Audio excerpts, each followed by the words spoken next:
ज्यायसि चेत् कर्मणस्ते मता बुद्धिर्जनार्दन तत्किं कर्मणि घोरे मान् नियोजयसि Keshava. In this verse, Arjuna expresses his confusion to Krishna. Earlier, Krishna spoke about the importance of wisdom and self-realization.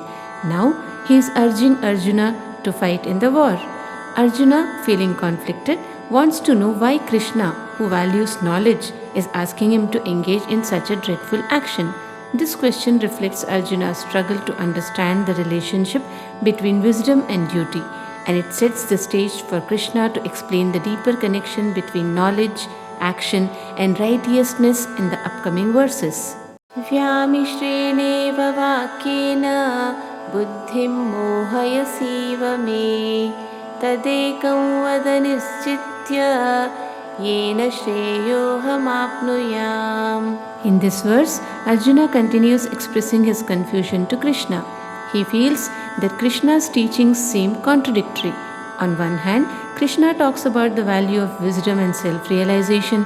On the other hand, he urges Arjuna to fight in the war. This has left Arjuna unsure of what to do. Arjuna is asking Krishna to give him a clear, straightforward answer. What path should he follow to achieve the best outcome for his soul? This verse highlights Arjuna's internal struggle to choose between spiritual knowledge and action, and he looks to Krishna for guidance on the best way forward. Shri Bhagavanuvacha Lokesmin vinvidha nishtha pura prokta maya nagha Gyana yogena sankhyanam karma yogena yoginam. Here, Krishna begins answering Arjuna's confusion by explaining that there are two valid paths for spiritual growth. The first is Jnana Yoga, the path of knowledge and contemplation, which is suitable for those who seek wisdom and self-realization through deep thinking and meditation. The second is Karma Yoga, the path of selfless action, for those who are more active and engaged with the world by performing their duties without attachment. Krishna emphasizes that both paths lead to the same goal of spiritual liberation, but they are suited for different types of people. This verse helps Arjuna understand that he as a warrior is more suited to the path of action, that is Karma Yoga. Na karmana manarambhan naishkarmyam purushoshnute na cha sannyasana siddhim samadhigacchati. In this verse, Krishna explains to Arjuna that simply avoiding action and not doing anything doesn't lead to spiritual success or freedom from life's struggles. Similarly, merely renouncing worldly life without proper understanding or practice does not lead to perfection or enlightenment. Krishna is telling Arjuna that action is essential. One cannot just sit idle and expect to achieve liberation or success. Instead, it's important to perform duties with the right mindset, without attachment to the results. This teaching is meant to encourage Arjuna to act in accordance with his duty as a warrior, rather than avoid it. Nahi kaschit kshanamapi jatu tishthatya karma krit karyate yavashah karma sarva prakriti jair gunaihi. In this verse, Krishna explains that it is impossible for anyone to stay inactive. Even if we try to avoid action, the forces of nature, that is the three gunas, sattva, rajas and tamas, push us into action. These natural qualities of life influence every individual, making it impossible to remain still, whether physically or mentally. Krishna is making it clear to Arjuna that action is not something we can escape from, even if we try. Instead of avoiding action, it's important to learn how to perform it with detachment. This verse continues Krishna's teaching that action is a necessary part of life and must be done with the right attitude rather than being avoided. Karmendriyani sanyamya ya aste manasa smaran indriyarthan vimudhatma mithyacharascha uchyate. In this verse, Krishna warns against the false practice of external control without internal discipline. He explains that if someone controls their physical actions but keeps thinking about sense pleasures in their mind, that person is deluding themselves. Such behavior is labeled as hypocrisy because outwardly they seem disciplined, but inwardly their mind is still attached to desires. Krishna is telling Arjuna that true self control means allaying both actions and thoughts. Merely avoiding physical action while thinking about worldly pleasures does not lead to spiritual progress. This verse emphasizes the importance of mental discipline along with physical restraint. यस्त्विन्द्रियाणि मनसा नियम्यारभतेऽर्जुन कर्मेन्द्रियैः कर्मयोगम् असक्तः स विशिष्यते. In this verse, Krishna explains the ideal way to act. He says that a person who controls their senses with their mind and performs their duties without attachment to the results is truly superior. Such a person practices karma yoga, which means selfless action. Unlike someone who merely avoids action but keeps thinking of desires, this person engages fully in their responsibilities while staying mentally detached from the outcome. Krishna is teaching Arjuna that it's better to act with a clear and disciplined mind without being affected by desires or rewards. This balanced approach leads to true spiritual growth. Niyatam kuru karmatvam karma jyayo hyakarmanah sharirāyatrapi ca te na prasiddheda karmanah. In this verse, Krishna encourages Arjuna to do his prescribed duties. He explains that action is always better than inaction, because even basic survival, like maintaining the body, requires work. Without action, a person cannot fulfill their responsibilities or even sustain their life. Krishna emphasizes the necessity of performing one's duties and warns that simply avoiding work will lead to problems. The teaching here is that action, when done properly, helps in spiritual progress and worldly survival. Krishna advises Arjuna to engage in his responsibilities without worrying about the results, as action is a vital part of life. Yagyarthat karmano yantra lokayam karma bandhanah tadartham karma kaunteya mukta sanghas samachara. In this verse, Krishna explains that actions done with selfish motives lead to bondage, meaning they trap us in worldly desires and consequences. However, if actions are performed as a yajna or for a higher selfless purpose, they do not bind the person to worldly outcomes. Krishna advises Arjuna to act without attachment and with a focus on a greater purpose, rather than seeking personal gain. This teaching emphasizes the importance of selfless service and shows that when we act for the benefit of others or for a noble cause, we free ourselves from the negative effects of karma. Sahayagyah praja srishtva purovacha prajapatihi anena prasavishyadvam eshavostvishta kamadhuk. In this verse, Krishna describes how the creator Prajapati instructed the first humans about the importance of performing sacrifices. He explained that these sacrifices are essential for sustaining life and fulfilling desires. This verse emphasizes that by practicing in selfless actions and rituals, humans not only ensure their well-being but also achieve their goals. This teaching highlights the importance of contributing to the greater good and performing duties with a sense of purpose and responsibility. Devan bhavayatanena te deva bhavayantu vaha parasparam bhavayantah shreyah paramavapsyatha. In this verse, Krishna explains a reciprocal relationship between humans and the divine. When people perform sacrifices, they support and honor the gods. In turn, the gods will support and bless them. Krishna emphasizes the mutual benefit of this relationship. By working together and supporting one another, both humans and gods will attain the highest form of good. This verse highlights the idea of harmony and cooperation between people and the divine, showing how mutual support leads to overall well-being and spiritual success.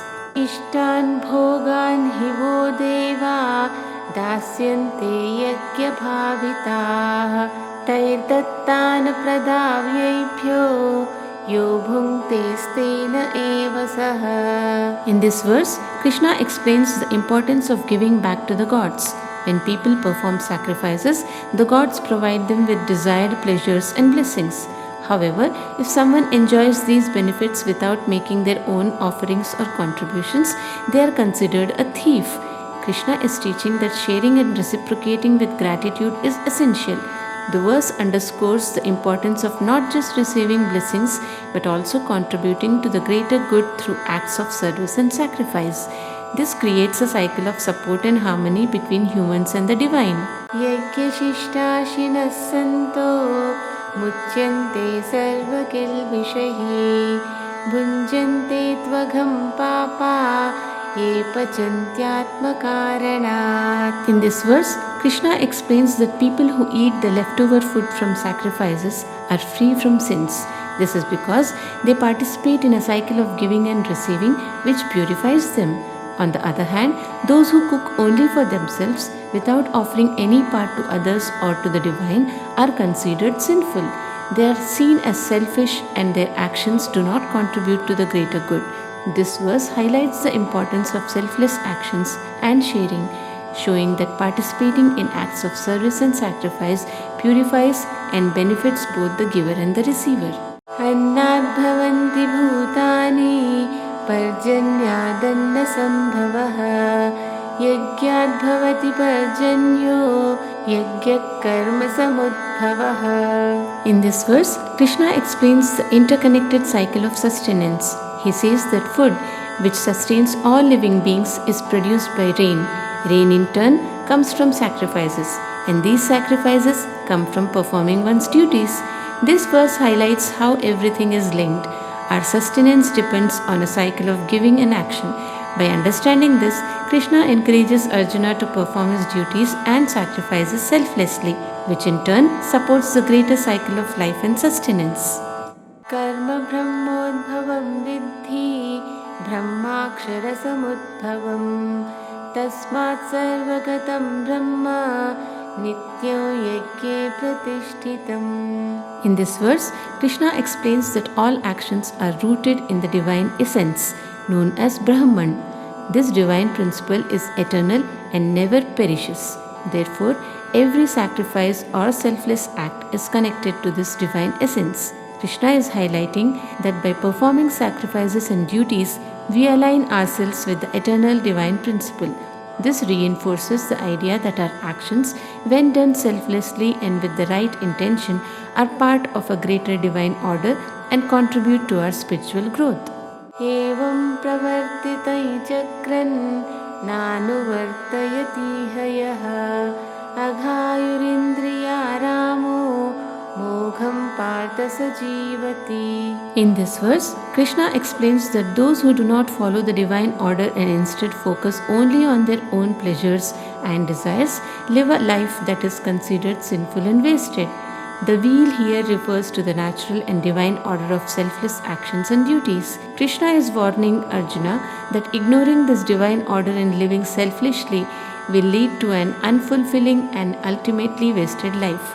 By following the divine order and performing one's duties selflessly, one aligns with a greater purpose and leads a meaningful life. Yastvatmaratireva syat atmatriptasya manavah atmanyeva cha santushtas tasya karyanna vidyate. In this verse, Krishna describes a person who is fully content and happy within themselves, finding joy in their own being. Such a person is self-sufficient and does not feel the need for external actions or duties to achieve happiness. Krishna is highlighting that true fulfillment comes from within. When someone is satisfied and content with themselves, they are free from the pressures of performing duties for personal gain or approval. This person lives a life of inner peace and joy, as they have found their ultimate satisfaction in their own self. Naiva tasya kritenartho na kriteneha kaschana na chasya sarvabhuteshu kaschidharthavyapashrayah. In this verse, Krishna explains that a person who is truly content and self-sufficient does not rely on their actions for personal gain or fear any loss from inaction. They are independent of external factors and do not depend on others or external results for their happiness or needs. Krishna is highlighting that such a person is free from attachment and dependence. They are unaffected by success or failure, as they have achieved inner fulfillment and self-sufficiency. This state of being reflects true freedom and peace. Tasmadasaktas satatam karyam karma samachara asakto yacharan karma paramaknoti purushaha. In this verse, Krishna advises Arjuna to perform his duties without being attached to the outcomes. He emphasizes that one should act selflessly, focusing on their responsibilities without worrying about success or failure. Krishna explains that by practicing this selfless approach, a person can achieve the highest state of fulfillment and spiritual growth. This means that performing one's duties with dedication and without attachment leads to ultimate success and inner peace. Karmanaiva hi samsiddhim asthita janakadayah Lokasangrahamevapi samprashyan kartumarhasi. In this verse, Krishna points out that great figures like King Janaka reached their highest state through their selfless actions. He advises Arjuna to perform his duties not just for personal gain but with the aim of benefiting the whole world. Krishna emphasizes the importance of acting with a sense of responsibility towards society. By focusing on the greater good and contributing to the welfare of others, one can achieve true success and spiritual fulfillment. Yadyadacharati sreshtas tattadevetaro janaha sayat pramanam kurute In this verse, Krishna explains that people tend to imitate the actions of those who are considered great or influential. If a respected person acts in a certain way, others are likely to follow their example. Krishna is teaching Arjuna that leaders and influential figures have a significant impact on society. By setting a good example through their actions, they can guide others to act in positive ways. Therefore, it's important for those in positions of influence to act responsibly and ethically. Name parthastiv kartavyan trishu lokeshu kinchina nanavaptamavaptavyam varta eva cha karmani. In this verse, Krishna reveals that even though he is a supreme being and has no personal duties or needs, he still performs actions. This is because he is setting an example for the world. Krishna's actions are not driven by personal gain, but are meant to guide and support humanity.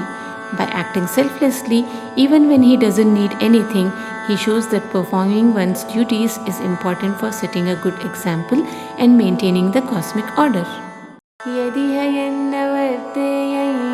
Jatu karmanyatandritaha mama vartmanurvartante manushya partha sarvashaha. In this verse, Krishna explains that if he, as the Supreme Being, were to stop performing his duties, everyone would follow his example and neglect their own responsibilities. This would lead to disorder and chaos in the world. Krishna emphasizes the importance of setting a good example through one's actions. Even as a divine figure, he performs his duties to guide and support humanity. By doing so, he helps maintain order and encourages others to act responsibly. Utsideyurime loka nakuryam karma chedaham sankarasya cha kartasyam upahanyami maf praja. In this verse, Krishna explains that if he were to stop performing his duties, the world would suffer. He would be responsible for creating chaos and confusion among people. Krishna stresses that fulfilling one's responsibilities is crucial for maintaining order and harmony in the world. By performing his own duties, he prevents disorder and supports the well-being of humanity. This verse highlights the importance of fulfilling one's role to ensure the smooth functioning of society. Sattah karmanya vidvanso yatha kurvanti bharata kuryant vidvans tatha saktash chikirshur lokasangraham. In this verse, Krishna contrasts the actions of the ignorant with those of the wise. He says that while unwise people act with attachment to the results, wise individuals should perform their duties with detachment, focusing on the welfare of society. Krishna encourages Arjuna to act selflessly. without being attached to personal gains. By doing so, he can contribute positively to society and fulfill his role effectively. This approach helps maintain balance and order in the world. न बुद्धिभेदं जनयेत् अज्ञानां कर्मसङ्गिनां जोषयेत् सर्वकर्माणि विद्वान् युक्तः समाचरन्. In this verse, Krishna advises that wise individuals should avoid confusing or misleading those who are not knowledgeable and are overly attached to their actions. Instead, the wise should lead by example, performing their duties correctly and with dedication. Krishna highlights the importance of setting a good example. By acting in a disciplined and responsible manner, wise people can positively influence others, helping them understand and follow the right path. This approach ensures that society benefits from the wisdom of those who lead by example. प्रकृतिः क्रियमाणानि गुणैः कर्माणि सर्वशः अहंकार विमूढात्मा कर्ताहमिति मन्यते. In this verse, Krishna explains that all actions in the world are influenced by the three modes of nature, sattva, rajas and tamas. However, a person who is blinded by ego believes that they are the sole doer of their actions. Krishna is pointing out that the feeling of being the sole actor or achiever is an illusion created by the ego. In reality, actions are influenced by the natural qualities around us. Understanding this helps in reducing ego and acting with greater awareness and humility. Tattvavittu mahabaho gunakarma vibhagayoh gunaguneshu vartanta iti matva na sajjate. In this verse, Krishna explains that a wise person understands that the three modes of nature influence all actions. They realize that these modes interact with each other and thus remain unattached to the outcomes. Krishna is teaching that by recognizing this deeper understanding, one can remain detached and not be swayed by the results of their actions. This knowledge helps in maintaining inner peace and balance while performing duties. Prakritir guna sammudhas sajjante guna karmasu tan kritsan vido mandan kritsan vinna vichalayet. In this verse, Krishna explains that people who are confused by the three modes of nature become attached to their actions and results. He advises that those who understand the true nature of these modes should not try to change or disrupt such individuals. Krishna is emphasizing that it is important to respect others' processes and actions, even if they are influenced by ignorance or attachment. Instead of trying to correct or interfere with them, one should focus on their own understanding and actions. Mai sarvani karmani sanyasyaadhyatmacetasa nirashir nirmamo bhutva yudhyasva vigatajvaraha. In this verse, Krishna advises Arjuna to surrender all his actions to him, focusing on spiritual wisdom and detaching from desires and ego. By doing so, he should engage in his duty as a warrior without being troubled by inner conflicts or anxiety. Krishna is teaching Arjuna to act with a sense of devotion and detachment. This means performing duties without selfish desires and maintaining calmness and clarity. Such an approach leads to inner peace and effective action. Yet me matamidan nityam anutishtanti manavaah Shraddhavanto nasuyanto mucyanti tepi karmabhihi. In this verse, Krishna says that people who consistently follow his guidance with faith and without criticism will be liberated from the effects of their actions. Krishna is encouraging Arjuna to adopt his teachings with sincere devotion. By doing so, one can be freed from the negative consequences of their actions and achieve spiritual liberation. This verse emphasizes the power of faith and a positive attitude in overcoming the burdens of life. Ye tvetadabhyasuyanto nanutishtanti me matam sarvajnana vimudhanstan vidhi nashtana chetasaha. In this verse, Krishna points out that people who criticize and ignore his teachings are misled by ignorance. their understanding is confused and they are spiritually lost. Krishna is warning that disregarding his guidance and holding on to negativity leads to a state of confusion and loss. It's important to approach spiritual teachings with respect and openness to avoid such detrimental outcomes. सदृशं चेष्टते स्वस्याः प्रकृतेर्ज्ञानवानपि प्रकृतिं यान्ति भूतानि निग्रहः किं करिष्यति. In this verse, Krishna explains that even a knowledgeable person behaves according to their inherent nature. Since all beings act based on their natural tendencies, trying to suppress or control this nature is not effective. Krishna is emphasizing that our actions are influenced by our inherent qualities. Instead of forcefully trying to control them, it's more important to understand and align with one's nature in a harmonious way. This approach leads to a more natural and effective way of living. Indriyasyendriyasyarthe ragadveshau vyavasthitau tayornavashamagachet tauhyasya paripanthinau. In this verse, Krishna teaches that desires and aversion are the two main influences of our senses. He advises that one should not be controlled by these feelings because they create barriers to spiritual growth. Krishna is emphasizing the importance of managing our desires and dislikes. By not letting these emotions dominate our actions, we can make better decisions and progress spiritually. This approach helps in maintaining balance and focus in life. Shreyan swadharmo vigunav paradharmat swanushtitat swadharme nidhanam shreyav paradharmo bhayavaha. In this verse, Krishna emphasizes that it is better to do your own duty even if you do it imperfectly, rather than doing someone else's duty perfectly. Performing your own duty, even if it leads to difficulties, is safer than living someone else's role, which can be harmful.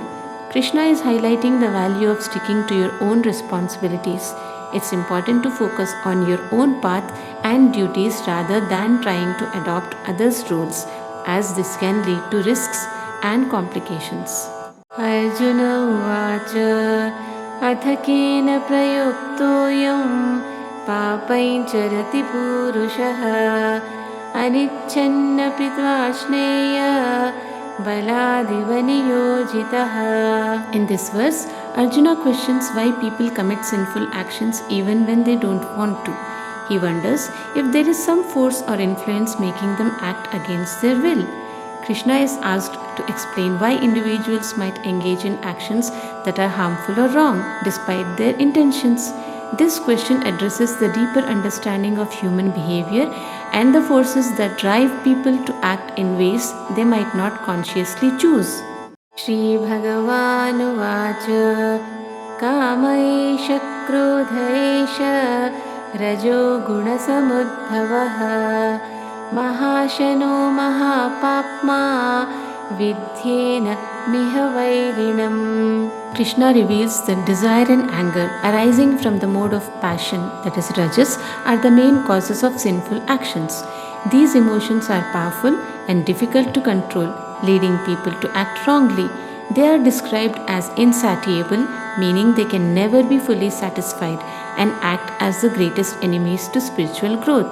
Krishna emphasizes that overcoming desire and anger is essential for a peaceful and righteous life. These emotions can mislead individuals, causing harm and obstructing their path to self-realization. Dhumena vriyate vanir yatha darsho malena cha yatholbena vrito garbhas tatha tenedamavritam. In this verse, Krishna compares how desire covers knowledge to how smoke covers fire, dust covers a mirror, and a womb covers a fetus. Just like these coverings hide what lies beneath, desire hides true understanding and wisdom. Krishna is explaining how desire acts as a barrier to clear thinking and spiritual growth. By removing the covering of desire, a person can reveal their true wisdom and live a more enlightened life. This verse highlights the importance of overcoming desires to see things clearly and act rightly. आवृतै ज्ञानमेतेन ज्ञानिनो नित्यवैरिणा कामरूपेण कौन्तेय दुष्पूरेणानलेन च. Krishna explains that wisdom is clouded by desire, which acts as an eternal enemy. Desire is never fully satisfied, just like a fire that continually consumes fuel. It keeps people from seeing the truth and realizing their higher purpose. Desire, which takes many forms, disturbs even wise individuals, making it hard to maintain clarity and focus. Krishna emphasizes that controlling and overcoming desires is key to accessing true wisdom and leading a life of balance and spiritual progress. Indriyani mano buddhir asyadishthanamuchyate etairvimohayatyesha jnanamavritya dehinam. Krishna explains that desire operates through the senses, mind and intellect, using them as basis to mislead and cloud a person's judgment. These three senses, mind and intellect, are like gateways through which desire enters and distorts true understanding. Desire hides knowledge and creates confusion, making it difficult for individuals to act wisely. To overcome this, one must control the senses and mind, allowing wisdom to shine through. This verse stresses the importance of self-discipline in resisting desires that lead to ignorance. Tasmat tvamindriyaण्याद्यौ niyamya bharatarshabha papmanam prajahi yenai jnana vijnana nashanam. Krishna advises Arjuna to start by controlling his senses to overcome desire. Desire is described as a sinful destroyer of both knowledge and wisdom, making it a significant obstacle on the path of spiritual growth. By mastering the senses, one can weaken the power of desire, which clouds judgment and leads to wrong decisions. Krishna emphasizes that discipline and self-control are necessary to protect knowledge and wisdom from being destroyed by desires. This is an essential step for anyone seeking inner peace and self-realization. Indriyani paranyahur indriyebhyah param manah manasastu para buddhir yo buddhir paratastu saha. In this verse, Krishna explains a hierarchy of control. First, the senses are powerful, but the mind is stronger because it controls the senses. The intellect is even higher as it governs the mind, helping us making decisions. Above all of these is the soul, which is the highest and most profound part of a person. This structure shows that self-mastery comes by progressively controlling each layer, starting with the senses, then mastering the mind, strengthening the intellect, and finally realizing the soul's supreme nature. Understanding this helps in overcoming desires and reaching true wisdom. Evam buddheh param buddhva संस्तभ्यात्मानमात्मना जहि शत्रुं महाबाहो कामरूपं दुरासदम्. Krishna concludes by instructing Arjuna to recognize that the soul is superior even to the intellect. Using this understanding, Arjuna is urged to control his mind through knowledge and self-discipline. The real enemy, desire, is powerful and hard to overcome, but it can be defeated with self-awareness and control over the senses and mind.